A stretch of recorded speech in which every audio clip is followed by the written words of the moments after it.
Hi everybody, I'm Andy Murray from WhatCulture.com. And I'm Adam Nicholas from WhatCulture.com, here to bring you all of today's wrestling news, including AEW are bringing wrestling fans back next week. And on top of that, Dominik Mysterio set to get a new mask and potentially WWE Persona 2.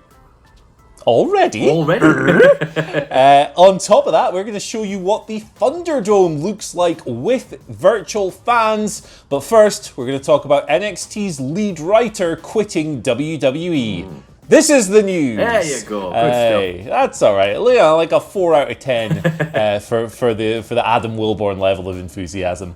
Let's talk about the NXT lead writer quitting then. This happened last week, according to Dave Meltzer. Dave, like I know him personally. Oh, Dave. Yeah, he pays us off. So, just like Tony Khan. I mean, it is true. It's raining money over here. It certainly is. We've gone off the rails already, I love it. But the lead writer of NXT, Joe Belcastro, has left the company.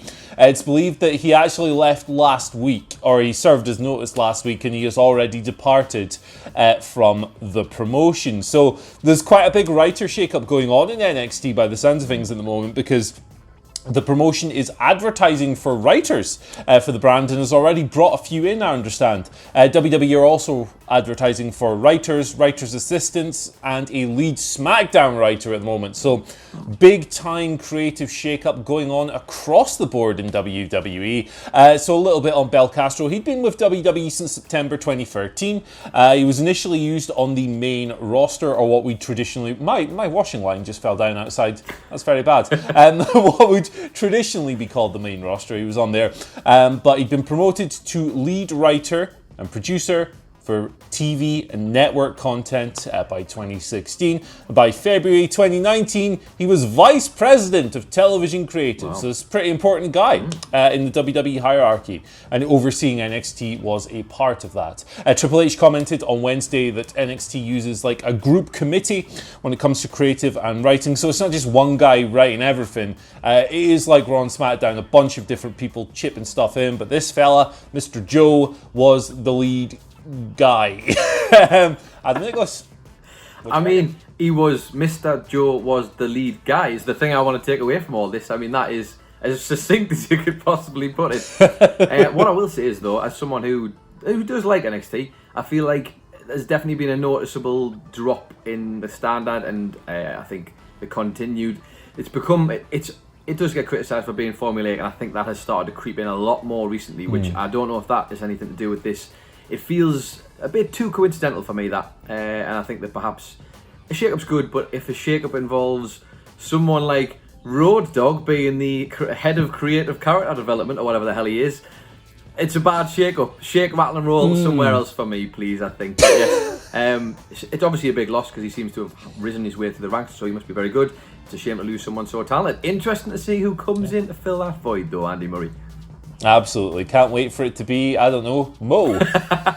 More money, less problems? Who knows? There we go. Let's go across to AEW, shall we, and talk about the fact that they are bringing wrestling fans back next week. Now, before we get into this, I realise everyone will have their personal opinions regarding this, and they are yours to have, but I'll just give you the facts of what we have from the Wrestling Observer. Apparently, tickets are going on sale today for AEW Dynamite next week, and the plan is they will still be airing from Daly's Place.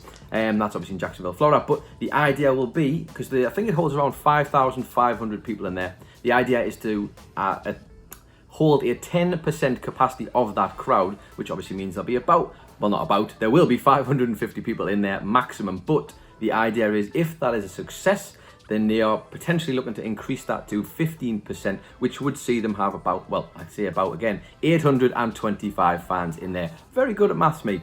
But I know a lot of people will be thinking this is ridiculous, but I guess regardless of your opinions and regardless of how you feel, they will be obviously taking all of the measures that they have been told to by respective governing bodies, which means everyone will be wearing face covers at all times. It means they will be socially distanced, and it also means that there will be temperature checks at the venue in Daly's Place. So everything they can be doing, they will be doing. On top of that, apparently tickets will be sold for those who want to go in groups in a bundle of 6 for what they're calling seating pods. So that's the maximum you can put in these little areas, I guess, for 6 people or under, which again, you're all going to have your opinions on this, like whether it's too quick or whether or not. There's a lot of debate about this, but they are going to take every measure that they've been told to by the government, and as long as it's not illegal, Andy Murray, they are adhering to the rules. Yeah, they're within their rights. Florida's mental, obviously. Yes. But, they're adhering to guidelines and stuff.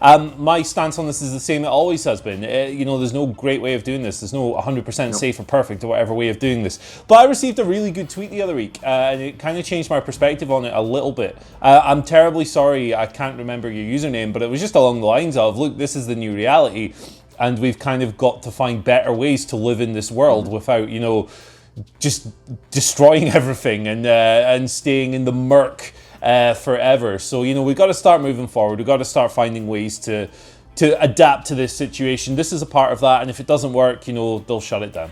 It's Florida might not, because Florida's mental. That's very true. It hasn't got a great track record. What I will say is the fact that they've opened up places like restaurants and stuff, and I'm just basing this on what we know in the UK.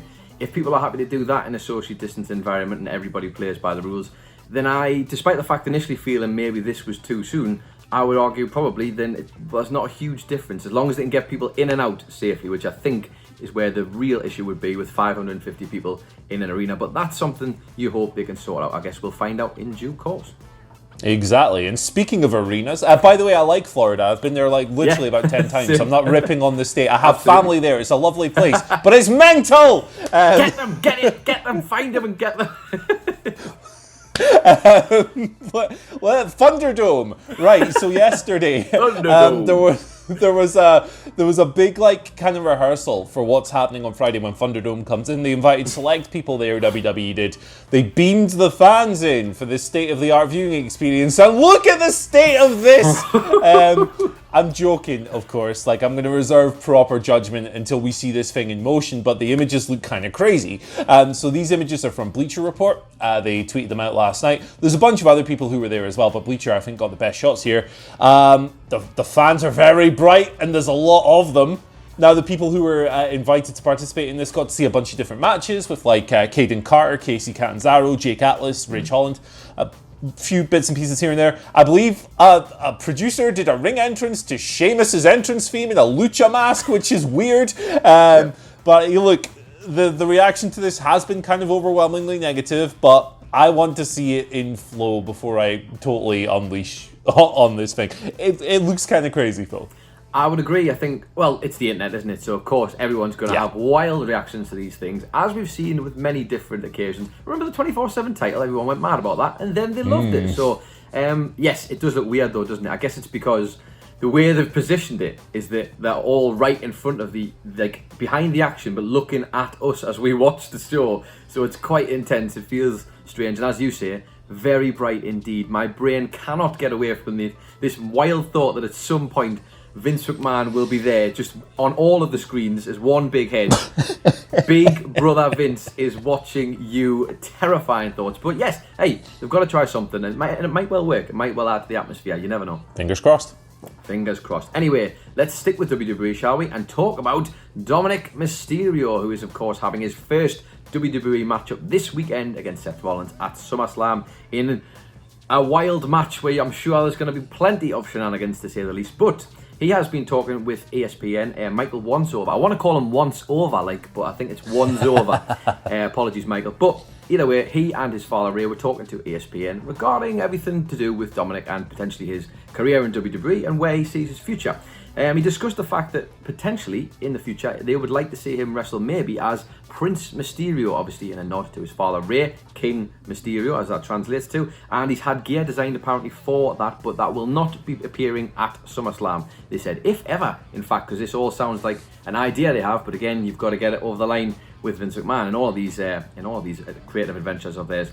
It says, however, that he's keen to wear a mask like his father because he says it's important to keep up the tradition of the family, and Ray also backed this up by saying he definitely has to continue with that Mysterio dynasty. It's in his genes. We're going to incorporate that eventually and create a good story so the fans can understand the rich history behind Lucha Libre and the masks. And I tell you what, Andy Murray, as long as I guess he can live up to the hype of being a luchador, which I guess comes with putting on the mask, I quite like this idea.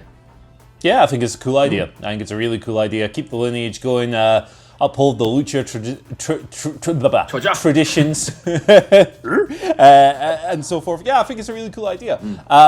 They have the interesting thing of putting a mask on after his face is already revealed, as Dominik said, but I'm looking to see how they pull that off. The thing I'm most interested in is seeing how this lineage of Mysterios being named after just progressively less impressive things goes. Because we've got King Mysterio, we've got Prince Mysterio, we're going to have regular Dude Mysterio soon, we're going to have, I don't know, Earthworm Mysterio in 400 years. I don't know. I like it. I'm looking forward to Pauper Mysterio and Jester Mysterio as they get further down the line, and eventually we're just at like Maid Mysterio. I don't know. Maid Marian and the Merry Mysterios.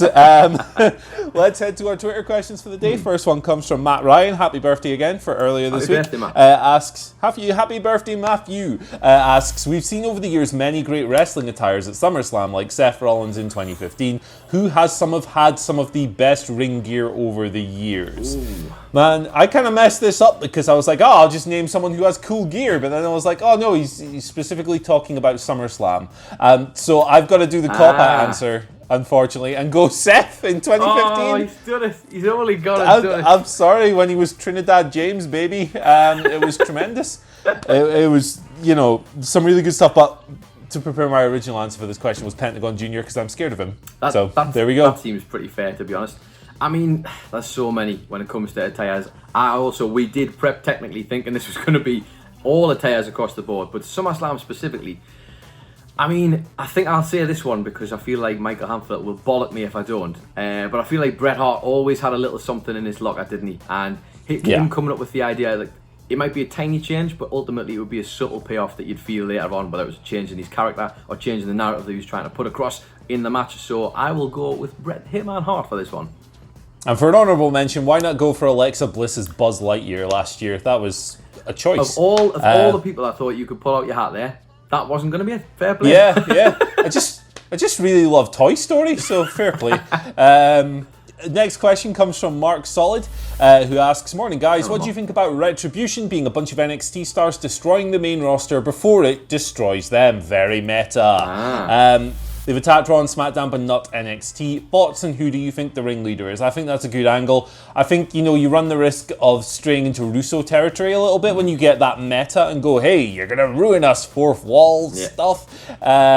But as far as the ringleader goes, I think for me the most compelling choice at the moment of the options that we've seen is Tommaso Ciampa because he's great, isn't he? Yeah, absolutely. I'll back you up with Tommaso Ciampa, and I don't know, Adam Wilborn's not here, so I will follow up with this. I think for Retribution, the main thing we have to have here is that it needs to be something meaningful, and if that payoff does indeed mean, like, say, a Dijakovic or a Tommaso Ciampa being the leader of this, I don't know how I'd feel about it being like for their careers, but in terms of this story, it's probably one of the better payoffs you're going to get. And I do think it must be tied to NXT in some way, shape or form. I'm certainly getting that vibe anyway.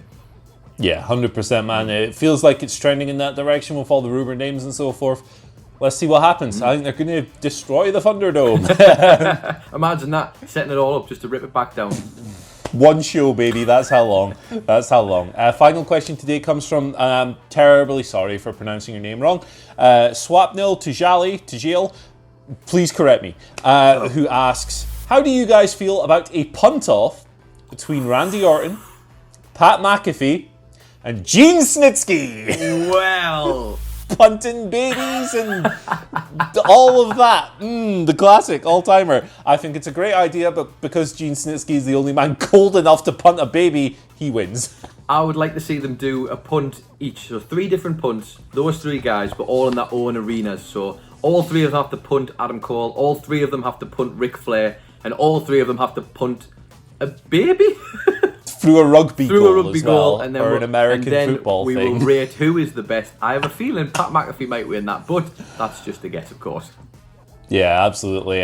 Thank you for sending in your Twitter questions. And for today's, and finally, Adam Nicholas is going to sing a song. Interesting. You never sing the same if your teeth ain't your own.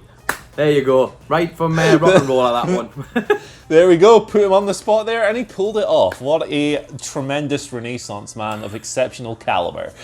Thank you for joining us today. As always, you can follow us on Twitter and send us your Twitter questions at WhatCulture WWE. You can listen to this as a podcast as well if you want to catch us on your commute, but don't listen too closely because you might crash your car, and that would be bad. Once you've done that, not crashed your car, you can follow Adam Nicholas on Twitter at... The start of Mick Foley's music just popped into my head there. Totally and utterly. But yes, you can follow me at It's Adam Nicholas. That's not all my handle, just at It's Adam Nicholas. You can also follow Andy Murray on Twitter. At Andy H. Murray. The H stands for Hristo Stoichkov, because we're doing 90s footballers with this gimmick. Look at you go. For some reason. Yeah, you can piss off now. Bye. Goodbye.